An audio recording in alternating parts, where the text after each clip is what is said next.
nervosismo também, pela responsabilidade que sempre é compartilhar a palavra de Deus com vocês, mas ao mesmo tempo é uma mescla, ao mesmo tempo eu me sinto muito à vontade sempre porque eu amo vocês, né? Então eu me sinto entre irmãos, entre amigos, né? E eu sei que é repetido isso, mas eu sempre digo, eu não tenho a pretensão de ensiná-los, né? Eu tenho o desejo de trazer à memória tudo aquilo que o Senhor já nos ensinou, né? É um tempo de autoencorajamento para nós aqui. E eu espero que assim seja. Bom, tem 1 hora, não vou cronometrar hoje. Qualquer coisa, minha esposa me taca um tênis aqui e eu vou saber que meu tempo acabou. Mas é isso. Sempre que nos é dado esse desafio de compartilhar a palavra, a gente tenta pensar no que é mais propício para aquele momento, no que é mais oportuno para o que a igreja tem vivido, para o que a igreja tem passado nos dias de hoje. E há não muito tempo eu e a minha esposa a gente tem estudado as cartas aos Coríntios, né? A primeira e a segunda carta de Paulo aos Coríntios. E quando você faz um paralelo das cartas de Coríntios, né, da igreja de Corinto com a nossa igreja atual, e eu não me refiro a Calvary, eu me refiro à igreja cristã, evangélica hoje no Brasil e no mundo, você vê muitas coisas que são atuais, muitas coisas das quais a gente poderia falar e trazer à tona. Você vê Paulo falando sobre imoralidade dentro da igreja, você vê Paulo falando sobre casamento, como ele deve ser mantido e conduzido, você vê Paulo falando sobre dons espirituais, você vê Paulo falando sobre dízimos, ofertas e contribuições em geral. Então Paulo aborda vários e vários pontos que são pertinentes ao nosso momento atual, pontos que nós devemos observar e nos autoexaminar a respeito. E eu pensava, o que pode ser são tantas coisas para falar, o que pode ir mais de encontro? E eu pensava, meu Deus, nós precisamos ser encorajados, a gente precisa trazer à nossa memória tudo aquilo que nos dá esperança, porque são dias tão difíceis, dias de tantas pessoas abandonando a fé e olhando para outras coisas que não o Senhor Jesus, que não aquilo que nos aguarda, que eu falei, meu Deus. E se você olha a conduta de Paulo, quando ele traz esses assuntos à tona, uma das coisas que ele faz é sempre encorajar a igreja. Paulo ele era mestre em exortar, e a exortação ela tem essa boa dosagem de repreensão, mas de encorajamento, de amor, mas de verdade também. E é isso que eu queria trazer hoje, para que nós possamos compartilhar. Eu queria trazer à sua memória o que Paulo fala sobre a nossa habitação celestial, aquilo que nos aguarda lá no fim da corrida, para onde nós estamos indo, para onde nós estamos caminhando. E é isso que eu queria, sobre isso que eu queria falar hoje. Eu peço para você que abra a sua Bíblia no livro de 2 Coríntios, capítulo 5.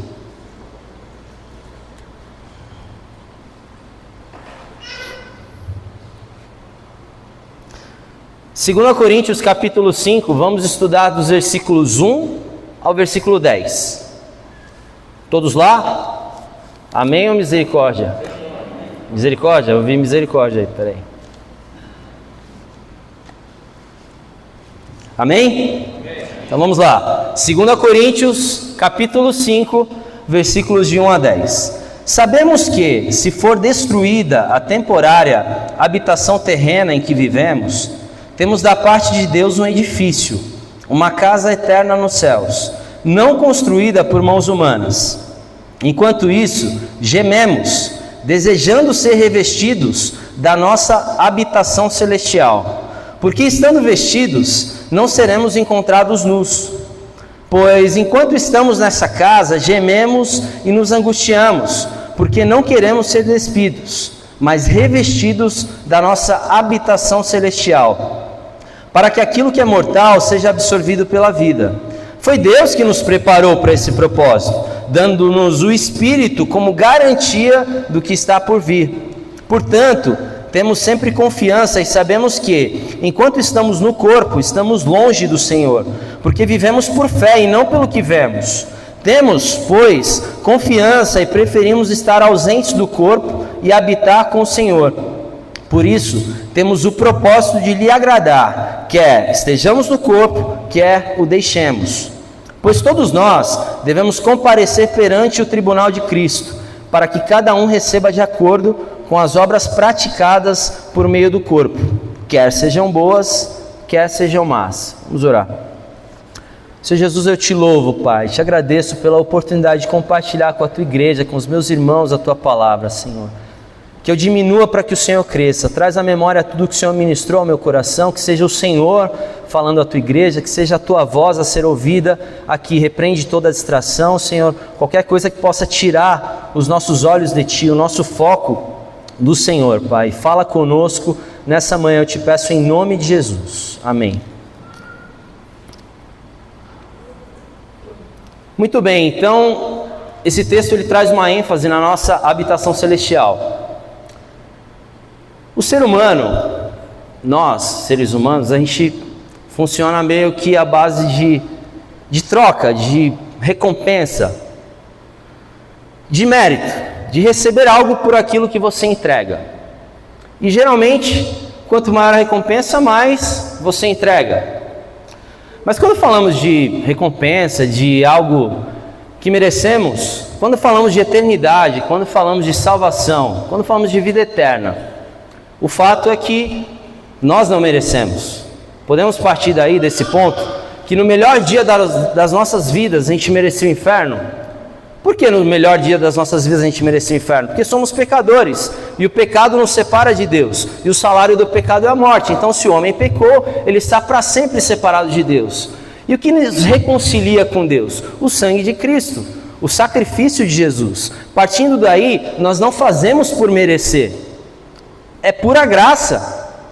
Não temos como merecer a salvação, não há como ter mérito por isso.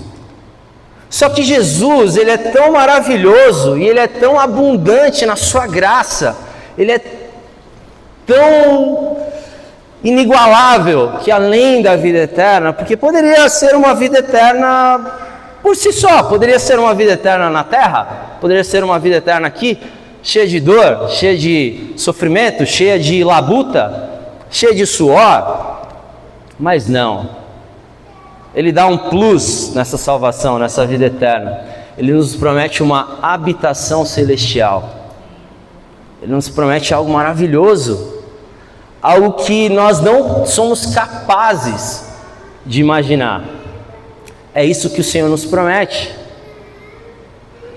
E eu pensava num exemplo para que a gente possa refletir sobre recompensa. Imagina só, é um exemplo hipotético, diria até um pouco talvez infantil. Mas imagina que tem um rio, existe um rio muito sujo, muito poluído, cheio de lama, de micose, talvez tenha até alguns jacarés, é a Lagoa da Saudade ali, no Morro da Nova Cinza, talvez tenha até uns jacarés ali. E eu falo assim, Isaac, eu te dou R$1.000 para você atravessar esse rio a nado, para você atravessar daqui e chegar lá do outro lado. Ele vai falar, cara, tá louco? Vou arriscar minha vida, minha saúde, para atravessar e chegar lá do outro lado? Não, tô fora.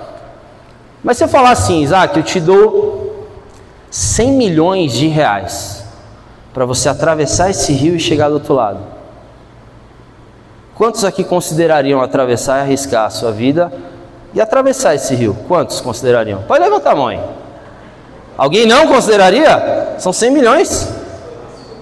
Não? Alguém não? Acho que é unânime.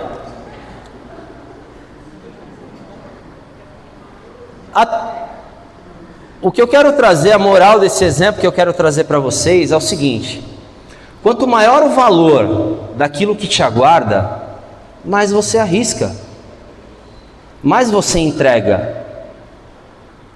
Você seria capaz de entregar, de arriscar a sua vida por algo tão grande. Mas por que deixamos de fazer isso quando falamos de céu, quando falamos de eternidade? Por que será? Deixamos de entregar o nosso melhor quando algo tão grande nos aguarda lá do outro lado.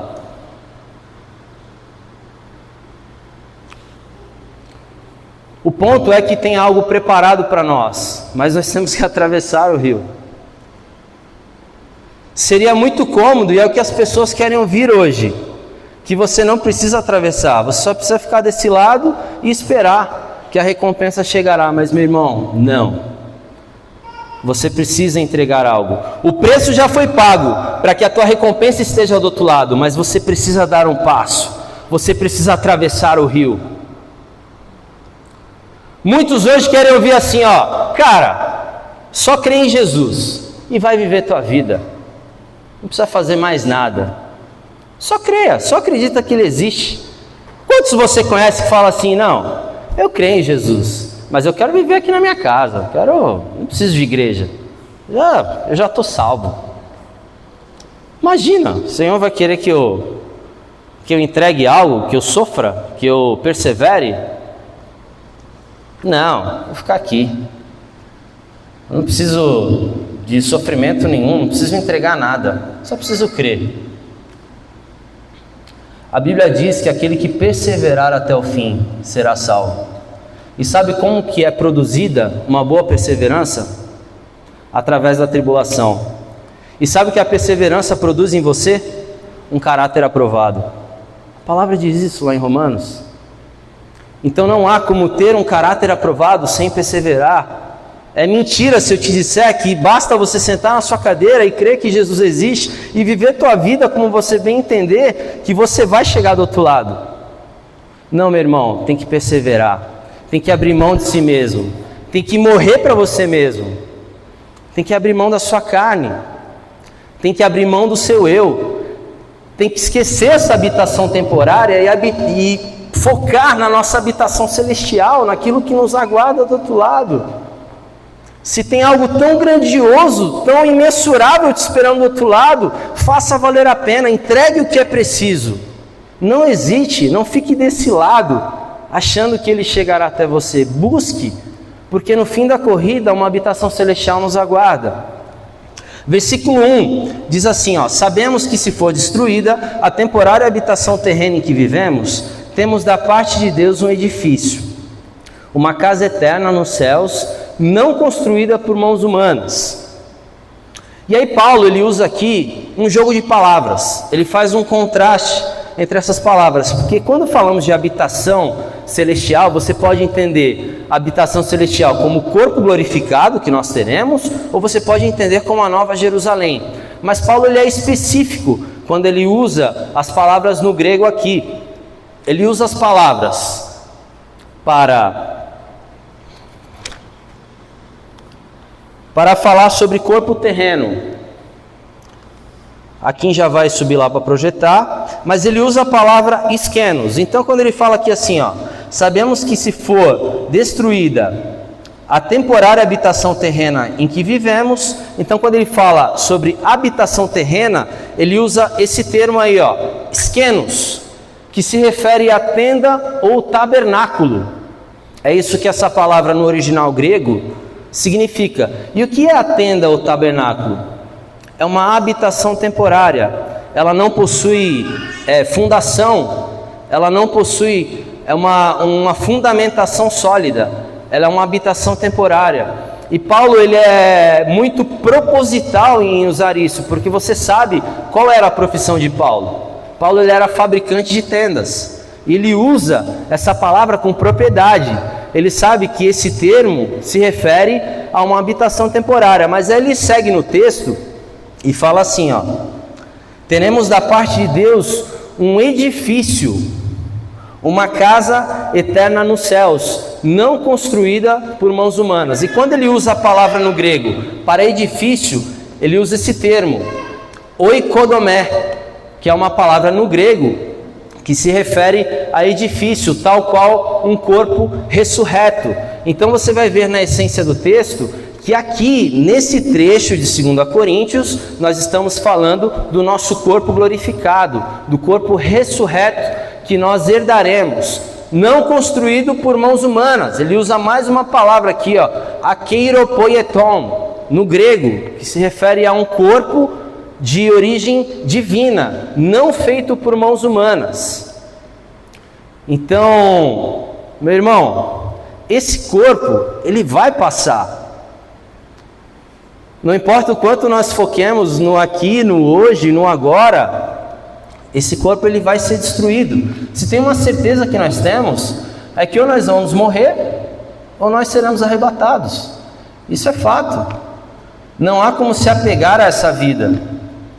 E, meu irmão, eu não estou pregando aqui que você não deve cuidar desse corpo, tá? Não é isso que eu estou falando. A palavra-chave para a nossa vida cristã é equilíbrio. Eu estou dizendo que você não deve focar, se apegar a isso como se fosse a última esperança que você tem, porque nós teremos corpos glorificados. E essa promessa é tão maravilhosa que por si só a gente já poderia parar o estudo aqui e ficar falando sobre ela. Porque é isso que o Senhor nos promete. Isaac, nós seremos altos, cara. Seremos altos. Joey, nosso cabelo não vai mais cair, brother. Já caiu. Então nós teremos corpos glorificados. Brincadeiras à parte, é uma promessa maravilhosa do Senhor. Filipenses 3, 20 a 21 diz assim: a nossa cidadania, porém, está nos céus, de onde esperamos ansiosamente um Salvador, o Senhor Jesus Cristo, pelo poder que o capacita a colocar todas as coisas debaixo do seu domínio. Ele transformará os nossos corpos humilhados para serem semelhantes ao seu corpo glorioso. Diz também em 1 Coríntios 15, de 51 a 55: eis que eu lhes digo um mistério, nem todos dormiremos, mas todos seremos transformados, no momento, no abrir e fechar de olhos, ao som da última trombeta, pois a trombeta soará, os mortos ressuscitarão incorruptíveis, e nós seremos transformados. Pois é necessário que aquilo que é corruptível se revista de incorruptibilidade, e aquilo que é mortal se revista de mortalidade. Quando, porém, o que é corruptível se revestir de incorruptibilidade e o que é mortal de mortalidade, então se cumprirá a palavra que está escrita: a morte foi destruída pela vitória. Glória a Deus, né? Glória a Deus. E por que nós tememos a morte hoje? Isso é muito claro, nós não fomos criados para morrer. Nós fomos criados para coexistir com Deus. Então, para que isso não se confunda, não se sinta desanimado se você sente um certo medo da morte, porque nós não é da nossa natureza. Por isso que por mais que enfrentemos velórios de parentes nossos com a melhor naturalidade possível, isso sempre vai doer em nós, sempre vai machucar, porque a morte é contrária à nossa natureza, especialmente a natureza que nos aguarda. Nós não fomos feitos para ela. Porém, o pecado faz com que o nosso corpo se desgaste, com que o nosso corpo pereça. E eu volto a dizer, meu irmão, não tem nada de errado em você cuidar do seu corpo, em você cuidar do seu bem-estar, em você treinar, especialmente você que é casado, você que é casada, se cuidar para o seu marido, para a sua esposa. Não é contra isso que eu estou pregando aqui, né? Só que a palavra-chave é equilíbrio. Cuidado com esse narcisismo exacerbado, com essa vaidade além da conta, esse foco que tira os seus olhos das coisas celestiais, das coisas do alto, que faz você olhar tanto para você mesmo, que nada mais importa, que nada ao redor importa, como se esse corpo fosse definitivo. É uma das maiores lutas do homem. Hoje você vê tecnologias e mais tecnologias apontando para a ideia de rejuvenescimento. Como cresceram as clínicas de estética, de beleza, porque é uma busca incessante do ser humano, essa ideia de ser jovem, esse Peter Panianismo, né? Essa coisa de ser jovem para o resto da vida. Mas, meu irmão, nós vamos perecer. E se tivermos sorte, vamos ser arrebatados. E que tenhamos essa sorte. Imagina o quão maravilhoso será. Mas é fato que ou morreremos ou dormiremos.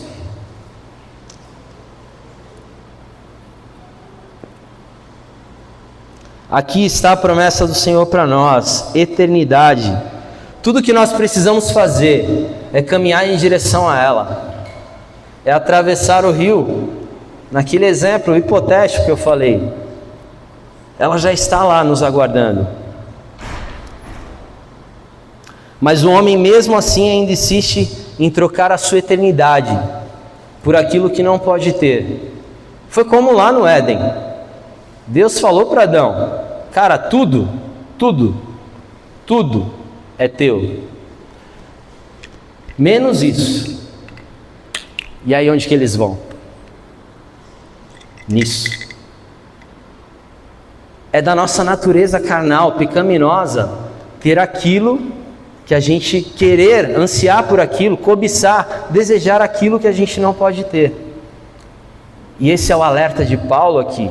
Foquemos na eternidade, na nossa habitação celestial, naquilo que de fato importa. O texto segue pelos versículos 2 e 3.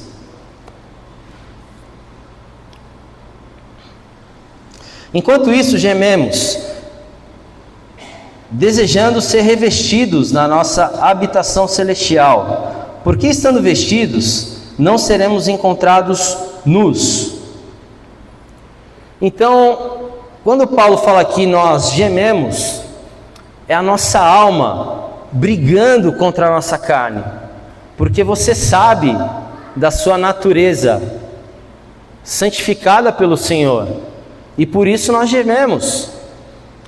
Paulo ele fala sobre isso em outros trechos, em outras cartas, que ele chegava a esmurrar o corpo, porque é nosso espírito em luta constante contra a nossa carne, e Satanás ele sabe muito bem disso, e ele vai usar isso até o fim contra nós. Satanás é o inimigo das nossas almas, mas talvez a nossa carne seja um inimigo pior ainda, porque se você está tão focado na sua carne, talvez Satanás não precisa fazer nada,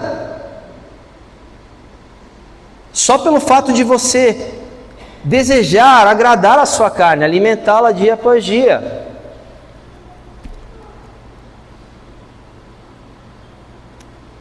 Gálatas 5, 19 e 21 diz: ora, as obras da carne são manifestas: imoralidade sexual, impureza e libertinagem, idolatria e feitiçaria, ódio, discórdia, ciúmes, ira, egoísmo, dissensões, facções e inveja, embriaguez, orgias e coisas semelhantes. Eu os advirto, como antes já os adverti, que os que praticam essas coisas não herdarão o reino de Deus. Mas ainda há pessoas que insistem em trazer práticas assim para dentro da igreja. Pessoal, eu não tenho medo algum de falar aqui, porque é a verdade, é o que o Espírito Santo diz às igrejas. Não há como existir uma igreja homossexual. Não há como existir uma igreja homossexual. E nós não devemos odiar os homossexuais, devemos amá-los, mas não há como amar o homossexualismo. Isso é uma prática da carne, que não pode coexistir com Deus. Qualquer dessas coisas que nós queiramos nos agarrar e ainda assim continuar em comunhão com Deus, vai nos impedir de ter essa comunhão, porque não há como coexistir com essas coisas. Essas são as práticas da carne, e a carne é contrária ao Espírito. Paulo diz: nós gememos esperando por esse dia. Nós ansiamos, o nosso espírito geme. Então, nós não somos uma igreja que prega ódio aos homossexuais, e nunca seremos. Isso é algo que foi sutilmente distorcido ao longo do tempo, ao passo que quando você não concorda com a prática, parece que você é um extremista. E eu falo sobre isso com liberdade, com graça no meu coração, porque de verdade, eu não sei quantos vão ouvir essa mensagem e talvez enfrente o problema com o homossexualismo, e nós não odiamos, mas não há como amarmos a prática do pecado, e não há como adaptarmos a natureza de Cristo à nossa natureza carnal. a nossa carne é contrária ao Espírito. Não há uma insistência infundada em tentar adaptar a natureza de Cristo à nossa natureza carnal, a fazer uma fusão, a fundir a prática da nossa carne, os desejos da nossa carne com os desejos de Cristo. Mas a palavra ela é muito clara. Se nós amamos Jesus, nós precisamos ser contrários à nossa carne. Precisamos ser contrários às práticas da carne. Não há essa conversa de não, fica do jeito que você está e ainda assim o Senhor te ama. O Senhor te ama do jeito que você está, mas Ele se recusa a aceitar aquilo que você pratica, aquilo que eu pratico. Ele quer nos transformar. Nós precisamos ser transformados. Nós caminhamos em direção a uma habitação celestial. Nós precisamos ser santos como Ele é santo. Precisamos caminhar em direção à santidade. E meu irmão, eu não estou falando isso como um santarrão que não peca. Nós enfrentamos pecado todos os dias. Nós lutamos, eu luto contra a minha carne dia após dia, assim como você. Mas eu estou feliz em saber que eu estou lutando contra ela. Eu estaria infeliz se eu tivesse cedido de vez. E se eu tivesse tomado como filosofia para a minha vida, não, eu não consigo vencer isso, então eu vou viver com isso, que ainda assim o Senhor me aceita. Não herdarão o reino de Deus. Não herdarão o reino de Deus. Não terão a habitação celestial do outro lado da ponte. Não herdarão. Pô, mas isso é muito duro para mim. Mas é a palavra de Deus.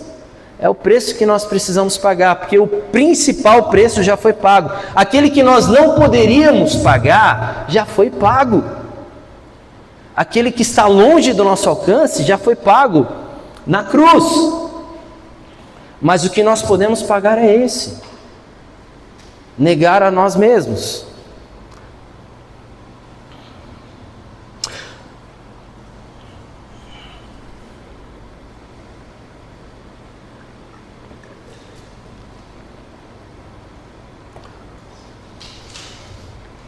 Nós vivemos numa época onde eu tenho a impressão que a satisfação pessoal ela é a tônica da vida. Como se tudo que for para te satisfazer fosse válido. É legal. Esses dias eu estava passando na sala e a minha filha Elisa, de 9 anos, ela estava assistindo um vídeo no YouTube. E isso não é bom, tá, pessoal? É uma luta que a gente enfrenta, eu e a Nina, porque ela assiste esses vídeos de crianças com as suas mães fazendo experimentos em casa, e aí você fala, Caio, mas não tem nada de mal com esses vídeos, mas também não tem nada de bom, nada de edificante, e ela gosta, e a gente luta e repreende ela e vai tirando dela aos poucos. E enfim, ela estava vendo um vídeo, como eu falei, o vídeo ele não tem palavrão, não tem pornografia, não tem moralidade, mas eles trazem algumas coisas sem fundamento. E aí, enquanto estava acontecendo o vídeo, a mãe, ela pega junto com a filha, ela enfileira alguns bastonetes de giz de cera, e ela vem com um secador de cabelo, e ela começa a bater assim no giz, e aí aquilo começa a derreter as cores assim. E eu parei, eu fiquei olhando, eu falei, por que ela está fazendo isso? E aí no final do vídeo vem uma resposta assim, isso é tão satisfatório. Você já ouviu esse termo nos dias de hoje? Isso é muito satisfatório. Por que você fez isso? Isso é muito satisfatório. Sabe? As pessoas hoje buscam satisfação pessoal a troco de nada. Homens espancam mulheres por satisfação pessoal. Do mais simples ao mais grave, o motivo é satisfação pessoal. Eu quero me satisfazer. Me deu vontade, eu quero ir lá fazer. Então me parece que essa é a tônica da vida. Pessoas buscando satisfação pessoal. E aí quando aquilo não te satisfaz, você vai para um level acima. E aí isso aqui também já não me satisfaz, eu preciso de algo mais. E aí você sobe mais um degrau. Então, meus irmãos, nós precisamos focar naquilo que o Senhor quer para nós. Não naquilo que nós queremos que o Senhor faça para nós. Que a nossa oração seja buscar a boa, perfeita e agradável vontade do Senhor. Deixemos de olhar para aquilo que nos agrada e mais para aquilo que agrada ao Senhor. Porque esse é o modo de vida, não vou dizer perfeito, porque continuaremos pecando, mas esse é o modo de vida, agora sim eu vou usar a palavra, satisfatório aos olhos de Deus e não satisfatório à nossa carne. Então Satanás, ele não tenta te fazer olhar para ele, ele tenta te fazer olhar para si mesmo o tempo inteiro. Se te faz bem, te faz feliz, então amém, Deus está nisso. Você acha que o Senhor ia querer... Não, você não está feliz? Você não está bem assim? Você acha que Deus ia querer... Não, pô, Deus te ama, Ele quer que você seja feliz, cara. Satanás não tem nem muito trabalho quando alguém acredita nisso. Ele não tem nem muito trabalho. Ele deixa o trabalho todo para a tua carne. Porque aí você deixa de olhar para as coisas de Deus e passa a olhar para si mesmo. Então não acredite nunca, meu irmão, nessas mentiras. Ah, se te faz bem, Deus está nisso. E aí, de repente, você está num caminho completamente torto, cego, e falando, glória a Deus, Deus está comigo. Não, cara, não está. Não está. Não está, meu irmão. Ele continua te amando, mas Ele não está nisso.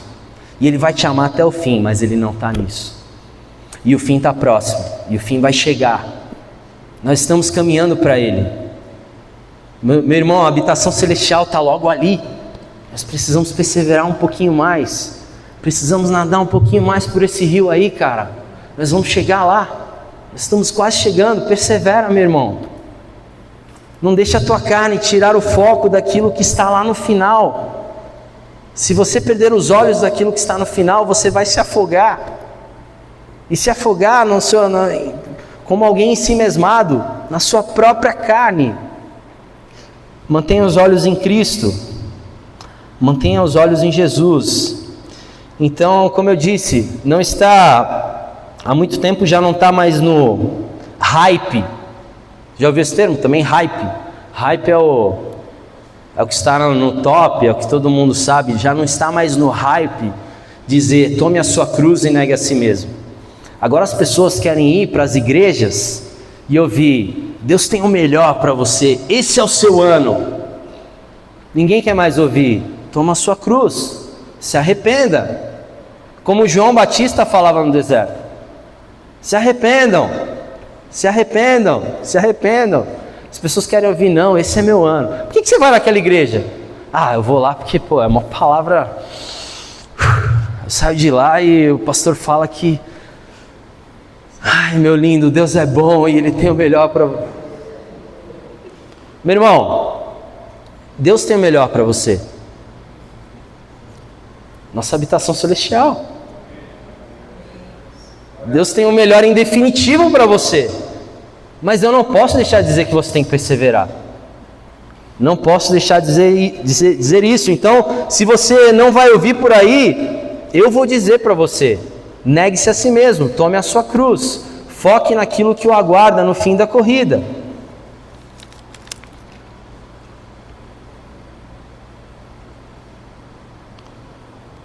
Algo muito comum dos dias de hoje é o endeusamento do amor.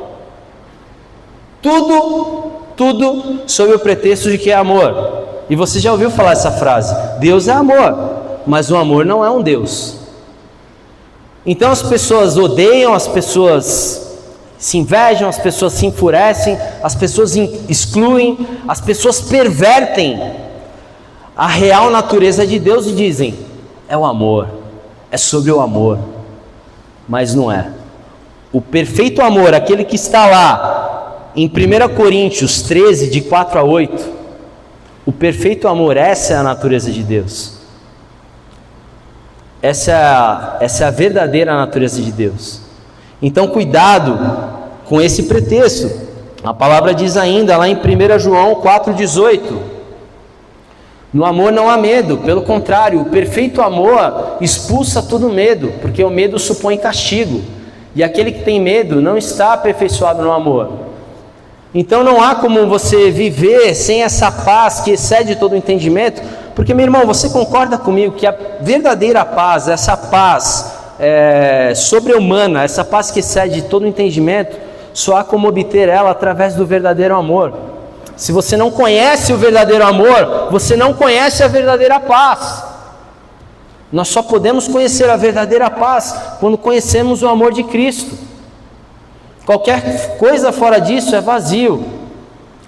Então não há como endeusar esse pseudo-amor que se prega por aí, porque o verdadeiro amor é a natureza de Deus. Seguimos o texto, versículo 4. Pois enquanto estamos nessa casa, gememos e nos angustiamos, porque não queremos ser despidos, mas revestidos da nossa habitação celestial, para que aquilo que é mortal seja absorvido pela vida. Então toda vez que você vê algo relacionado à nudez, nós estamos falando do nosso pecado. Mais uma vez ele fala, nós gememos e não queremos ser encontrados despidos. E o que cobre a nossa nudez? O sangue de Cristo. Vocês lembram a história lá no jardim, quando Adão e Eva pecaram?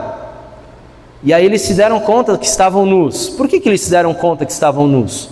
Porque eles pecaram. Quando o homem conhece o pecado, ele se dá conta da sua nudez. E aí o que Deus faz? Ele mata um animal, usa a pele do animal e cobre a nudez. Então o sacrifício de Cristo cobre a nossa nudez. Nós não queremos ser encontrados despidos. Nós precisamos estar debaixo do sangue de Cristo, para que a nossa nudez seja então coberta. O sangue de Cristo cobre a nossa nudez. O sangue de Jesus cobre o nosso pecado.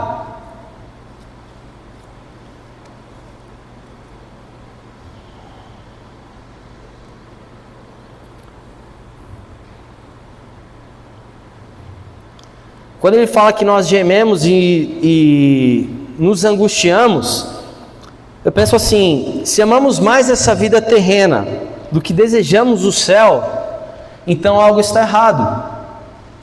Eu já estive em conversas com cristãos que falavam assim, de verdade, eu não acho que Jesus está voltando.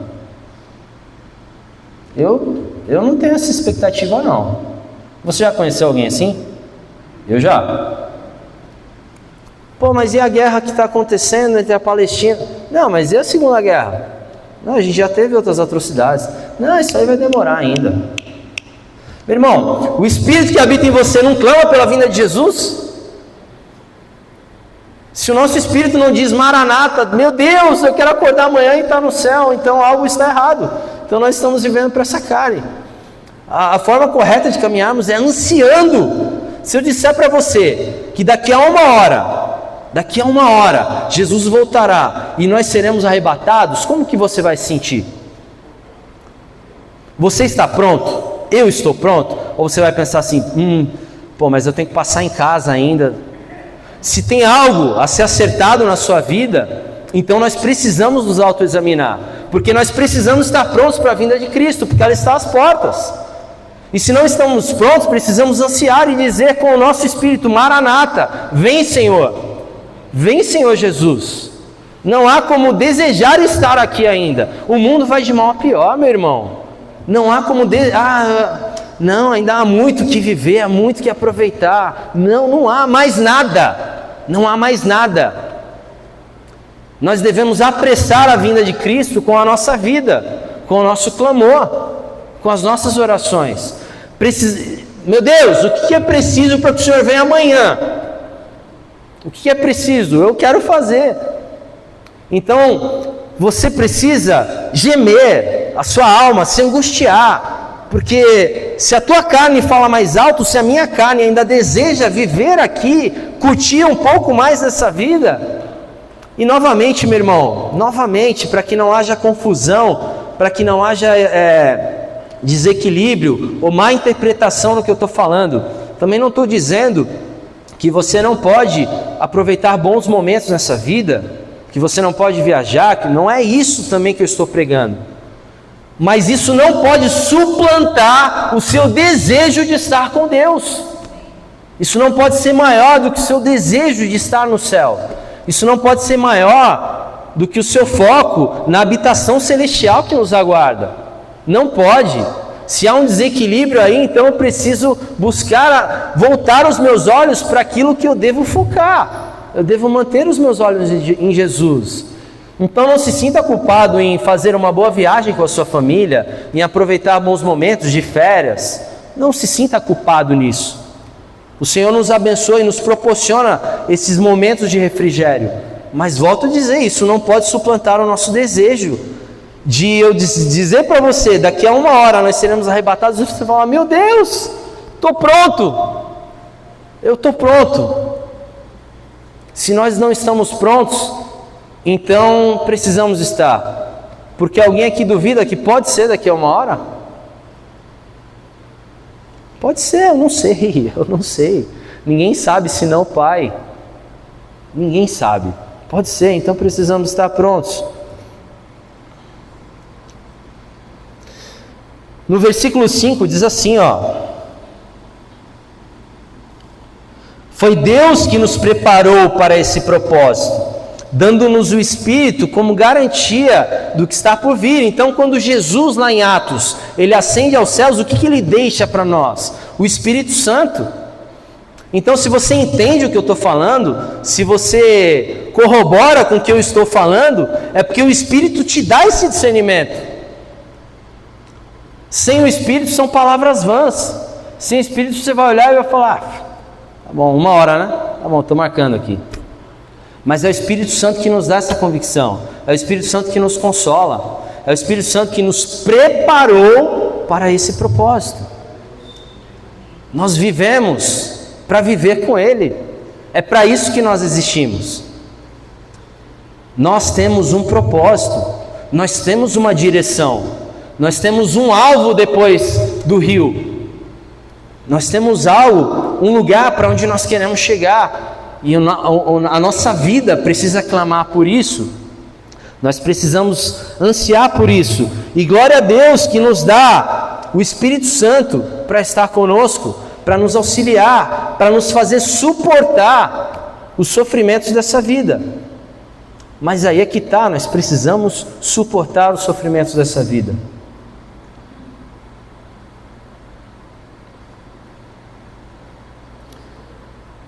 Versículos 6 e 7, diz assim, portanto, temos sempre confiança e sabemos que, estando no corpo, estamos longe do Senhor, porque vivemos por fé e não pelo que vemos. Então a nossa carne, ela nos impede de estar em definitivo com o Senhor, e ela nos impediria de ter comunhão com Ele. Vocês conhecem toda a história, não preciso refazê-la por completo, mas antes de Jesus, você sabe como funcionava no Santo dos Santos, o tabernáculo, você conhece a história. A nossa carne, o nosso pecado nos separa de Deus. Quando Ele olha para nós através do sangue de Cristo. Porque hoje não podemos estar do jeito que estamos com Deus, ainda que muitos insistam em fazer essa associação, em fazer essa fusão, por causa da nossa carne. E como dissemos aqui o culto inteiro, ela é contrária ao Espírito, ela é contrária à natureza de Deus, como lemos em Gálatas, as obras da carne. Então ela nos impede, e ele diz assim, vivemos por fé, não pelo que vemos. Nós precisamos que a nossa fé, ela seja fortalecida, porque ela é o nosso modo de vida, ela é a nossa conexão. Você só atravessa o rio se crê que tem algo do outro lado. Se você não crê, você não atravessa. Mas essa crença, essa fé, ela precisa ser exercitada.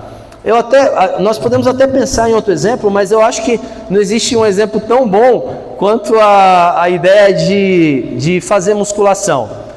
Você já foi numa academia em algum dia na sua vida? Em algum dia talvez você já tenha ido. Mas é assim que funciona. Se você não foi, você treina durante 10 anos. O Cauê nunca foi, né? Tem gente que nunca foi. Então, para quem nunca foi, você treina durante 10 anos. Tá lá treinando, 10 anos, sem parar, sem errar, sem falhar. Aí você fica um mês sem ir na academia, o que acontece? Volta tudo. Parece que o corpo esqueceu dos 10 anos que ficaram para trás. Não é engraçado? Você fala, mano, é a coisa mais ingrata que existe, porque eu fiquei 10 anos treinando, isso não poderia me garantir por mais 10. Mas por que eu estou falando isso? Porque é assim com a nossa fé. A fé, ela é um exercício constante. Não pense assim, nossa, eu já estudei tanto a palavra, eu já li tanto, que isso vai me garantir para o resto da vida. Se você ficar um mês longe, um dia longe do Senhor, a sua fé vai ser enfraquecida. E quando você voltar, vai ser como tudo estivesse começando de novo. E o ácido lático vai bater, sabe, aquela coisa desconfortável, e você vai sentir tudo dolorido, porque a palavra de Deus vai vir e vai macetar você. Então, nós precisamos exercitá-la diariamente, sem parar, até o fim, até Jesus voltar. Não há como nos garantirmos naquilo que já recebemos. Ah, mas eu fiz uma faculdade de teologia, uma escola de ministério, e eu acho que eu posso ficar um tempo já sem ir para a igreja. Ah, eu fui muitos anos da igreja, vou ficar aqui em casa agora. Já, o conhecimento que eu tenho, vocês não têm. Isso é um engano. A fé, ela precisa ser fortalecida dia após dia. A cada manhã que você acorda, você precisa exercitar a sua fé. Senão você não vai subir de carga, senão você não vai progredir, senão você não vai ser fortalecido. É um exercício diário e progressivo. Quanto mais você exercita, mais você progride. Quanto mais você se conecta, mais você se fortalece. Então precisamos fortalecer, porque nós vivemos pela fé e não pelo que vemos.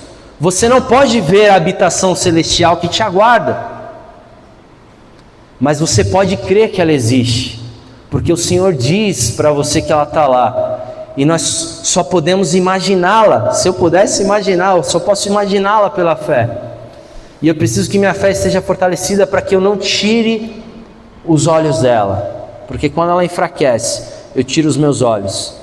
Nós falamos assim constantemente: mantenha os seus olhos em Jesus, mantenha os seus olhos em Jesus, mantenha os seus olhos em Jesus. E aí o irmão vai lá e tira os olhos de Jesus, e aí o que ele olha? Ele olha para o irmão, e aí o irmão faz alguma coisa, ele fala: vou sair da igreja.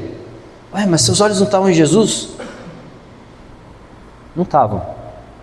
Você deixou de olhar para Cristo, passou a olhar para o lado, e aí você vai o quê? Se decepcionar.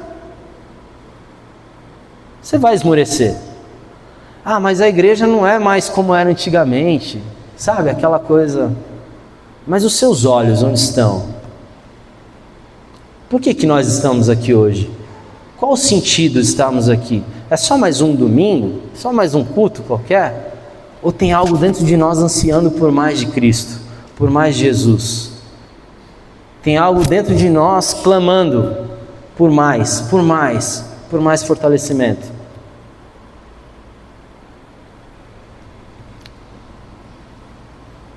Precisamos que a nossa fé seja fortalecida dia após dia. Não podemos nos arriscar a manter um relacionamento com Cristo à distância, manter uma comunhão à distância. Já estamos caminhando para o fim. Versículos 8 e 9. Diz assim: temos, pois, confiança e preferimos estar ausentes do corpo e habitar com o Senhor. Por isso, temos o propósito de lhe agradar, quer estejamos no corpo, quer o deixemos.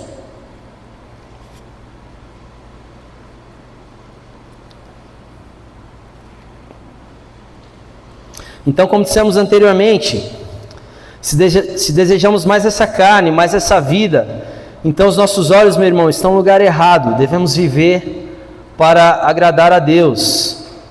Definitivamente, devemos desejar para nós não aquilo que nós queremos, mas aquilo que o Senhor quer.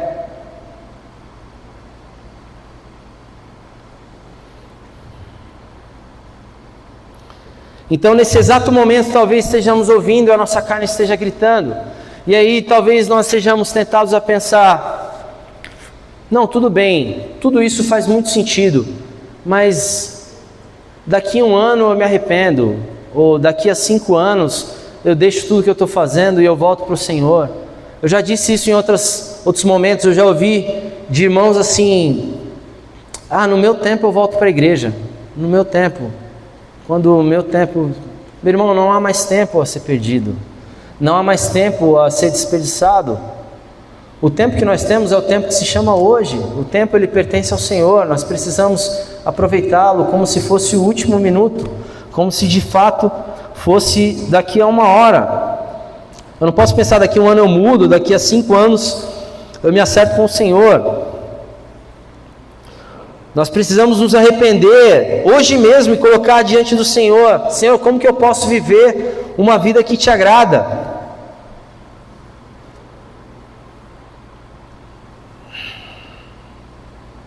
Não adianta nós vivemos uma vida de aparência, uma vida de Instagram, uma vida de stories, uma vida onde a gente posta uma foto legal e coloca um versículo bonito lá. Nós podemos enganar a nós mesmos. Você pode se enganar. Você pode enganar o seu irmão que está sentado do seu lado. Você pode enganar o pastor. Você pode se enganar. Mas nós não podemos enganar a Deus. A nossa vida ela tem que ser vivida intensamente pela fé. Porque frases de efeito, vidas de stories...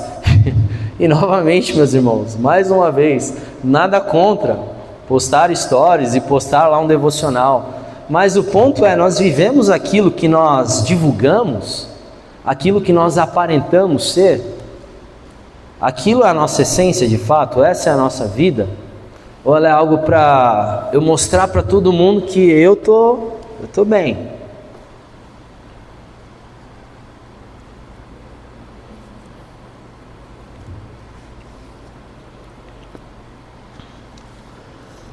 Versículo 10. Pois todos nós devemos comparecer perante o tribunal de Cristo, para que cada um receba de acordo com as obras praticadas por meio do corpo, quer sejam boas, quer sejam más. Então, Paulo ele começa esse trecho da carta falando sobre a nossa habitação celestial, e ele finaliza falando sobre o tribunal de Cristo. Ou seja, nós vamos prestar contas, meus irmãos, de tudo que nós fazemos, de todas as nossas obras, quer sejam boas, quer sejam más. E aí eu linko esse último versículo com o que nós falamos lá no início. Não adianta eu olhar para você e falar: cara, viva a sua vida do jeito que você está, não vai ter consequência nenhuma. Vai, cada ato, cada pensamento, cada palavra, cada atitude, cada decisão que nós tomamos enquanto homens e mulheres de Deus serão julgados no tribunal de Cristo. O tribunal ele é para todos nós, grandes e pequenos, ricos e pobres, todos nós. Então não há como viver uma vida pensando que não haverão consequências. Viver uma vida como eu bem entender. Como eu falei, uma vida de stories, uma vida de aparências. O Senhor ele conhece o nosso coração, Ele nos examina no mais profundo da nossa alma. E meu irmão, eu quero encorajar você, nós estamos finalizando. Vale a pena. Não troque o que é eterno pelo que é temporário. Não troque o que é divino pelo que é carnal. Não troque o que é duradouro pelo que vai escorrer pelos nossos dedos hoje. É assustador a quantidade de pessoas que têm feito essa troca. Eu dizia recentemente, quando eu meditava com o irmão, o que me assusta, e eu não sei se isso assusta vocês, muitas vezes, não são os erros. O cair é do homem. E eu não estou amenizando o erro, o pecado ou qualquer tipo de prática, mas o que me assusta muitas vezes é a falta de temor, a falta de arrependimento. Você pode errar, meu irmão, eu posso errar, mas se arrependa, volte os olhos para Cristo, não continue numa prática pensando: daqui a 1 ano eu me acerto. Pô, muito legal essa palavra, mas ela não é para mim agora, um dia vai ser. Nós precisamos nos arrepender hoje. A habitação celestial, ela é real. O tribunal de Cristo, ela é real. Ele virá sobre nós. Eu preciso que você acredite nisso. Eu preciso que você mantenha os olhos nisso. O Senhor quer que você mantenha os seus olhos nisso. Não troque o que é eterno pelo que é temporário. Nós seremos tentados, a nossa carne ela vai falar alto. Mas isso depende também do quanto nós alimentamos a nossa carne e deixamos de alimentar o nosso espírito. Paulo diz que nós gememos. Paulo ele diz o quanto é difícil. E se Paulo diz isso é porque de fato nós precisamos alimentar o nosso espírito, para que ele sobreponha a nossa carne, para que ele vença essa batalha diária que nós temos contra os problemas que parecem ser mais singelos. Satanás ele é sutil, meu irmão. Muitas vezes ele não vai vir com aquela situação, às vezes a preguiça. As pessoas às vezes romantizam a preguiça. Aí bota uma musiquinha de fundo, eu vou ficar aqui na preguiça. Mas ela pode se tornar um problema na sua vida, porque você já é um cara que não faz nada, não lê a palavra de Deus, não quer ter tempo com Deus, não quer ter tempo com a sua família, não quer ter tempo de qualidade. Então algo tão singelo, tão pequeno, tão inocivo, não é nocivo, pode ser um problema. Nós precisamos estar completamente alertas e vigilantes. Precisamos levar a sério o que o Senhor fala hoje. Nós precisamos entender definitivamente o tamanho e o valor do que nos aguarda. Precisamos entender hoje o valor do sangue que foi derramado na cruz, tal qual o valor daquilo que nos aguarda. A palavra diz assim, em 1 Coríntios 2:9: todavia, como está escrito, olho nenhum viu, ouvido nenhum ouviu, mente nenhuma imaginou, ou é capaz de imaginar, o que Deus preparou para aqueles que o amam. O que o Senhor tem preparado para nós é extraordinário, é fora do alcance da nossa imaginação. Será que vale a pena viver por isso? Será que vale a pena, igreja? Será que vale a pena atravessar esse rio a nado, sabendo que nos espera lá do outro lado? Será que vale a pena correr essa corrida? Eu espero que valha, meu irmão. Espero que valha. Vamos orar.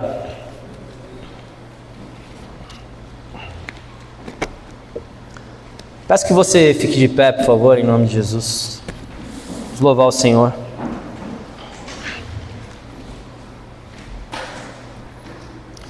Senhor Jesus, nós queremos te louvar, Pai, te agradecer pela tua palavra, Senhor. Nós reconhecemos diante de ti o quão somos falhos, Pai, pequenos e dependentes, Senhor, da tua graça e da tua misericórdia, Senhor. Eu oro que a tua graça, a tua misericórdia seja derramada sobre nós, Pai, sobre a tua igreja, Pai, que nosso entendimento possa ser aberto para aquilo que o Senhor quer de nós, Pai, que nós desejemos viver a tua vontade, Senhor, que nós desejemos viver aquilo que te agrada dia após dia, Senhor.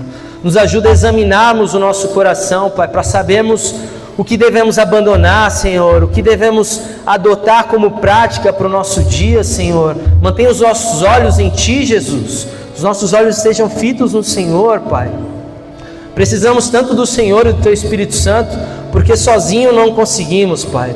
Nós declaramos diante de Ti o quão fracos somos, o quão pequenos, mas nós queremos nos arrepender, Senhor, como Teus filhos, como igreja, Senhor. Traz esse arrependimento genuíno no meio da Tua igreja e um entendimento perfeito para onde estamos caminhando, Senhor. Que possamos ter a ideia real e completa sobre aquilo que nos aguarda, Senhor.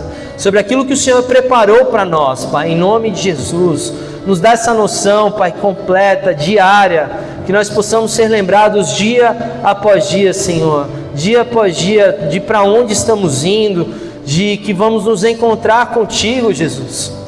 Que a nossa alma gema e anseie por esse dia, Senhor, mais do que qualquer outra coisa, Pai.